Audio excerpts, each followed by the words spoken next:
Hard to imagine, but Ford's been selling Explorers for over 20 years. In that time, it went from being the family vehicle of choice to being outdated and mostly forgotten. But Ford stuck behind the Explorer nameplate, and they've redesigned it for 2011.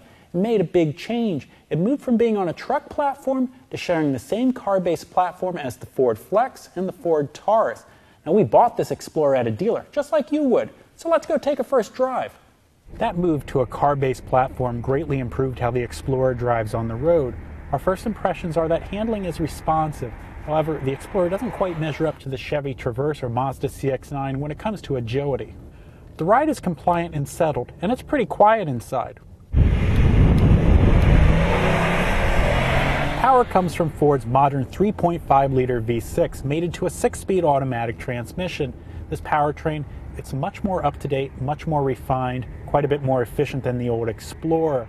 Now, you won't be able to get a V8 anymore, but you will be able to get a turbocharged 4-cylinder version for better fuel economy. But that's only going to come in a front-wheel drive version, no all-wheel drive there. Now, we're curious to see how such a small engine can move around such a large vehicle. The previous Explorer wasn't really great off-road, and this isn't a heavy-duty off-roader either. However, the all-wheel drive system does have an available sophisticated system. By turning this knob, you can adjust its response to different terrains, such as if you're driving through the woods or on rocks or even on snow. Maximum towing capacity is less than before. It tops out at 5,000 pounds. That's enough for most people, but there are some rivals that can tow more.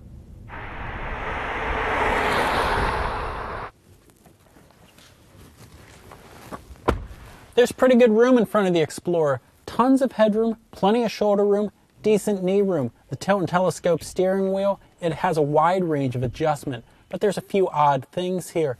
This windshield pillar, it's thick. It blocks your view in the corners. The door panel, it's far away. It's hard to rest your elbow on top of it. And despite having all this other space, there's not that much room for my left foot. The interior is well finished, a big improvement from before. The dashboard is padded, and the switchgear is much better quality. Most versions of the Explorer will have the optional My Ford Touch, Ford's complicated high-tech dashboard design. This system, it gives you many ways to make simple adjustments, but each one of them has a frustration of its own. First up is a prominent clear touchscreen in the middle of the dashboard. It controls quite a few functions. However, the screens, they're busy. The fonts, the buttons you push with your fingers, they're small, and the screen is often slow to update. If you don't want to use the touch screen, you can use the touch-sensitive controls on the console. They replace most of the normal knobs and buttons. Now, this looks very clean and uncluttered, but these controls are quite finicky to use. You can also control a lot of functions through the two 5-way buttons on either side of the steering wheel. They control the screens on either side of the speedometer. However, there's a lot to go through here, and that takes your attention from the road. My Ford Touch also contains the latest version of Ford's Sync voice recognition system. Ford claims it can recognize over 10,000 words. It's really helpful for programming a navigation destination or for picking a song on your iPod. Please say a command. USB. USB. Say a command. Play song clocks. Playing song clocks.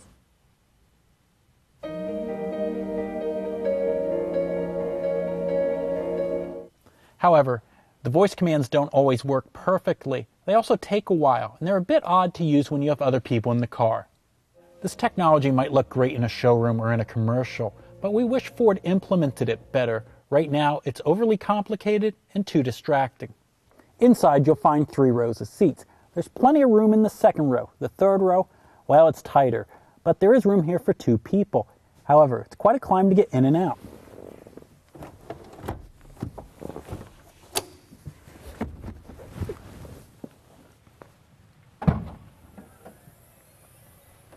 Even with all 3 rows of seats up, there's still decent cargo space.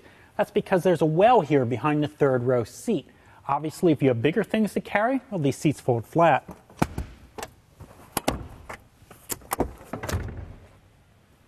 So the redesigned Explorer is now a thoroughly modern family SUV, but it faces a lot of stiff competition. The Chevy Traverse, Toyota Highlander, even Ford's own Flex. How does the Explorer stack up? Well, we'll let you know when we thoroughly test it here at our track.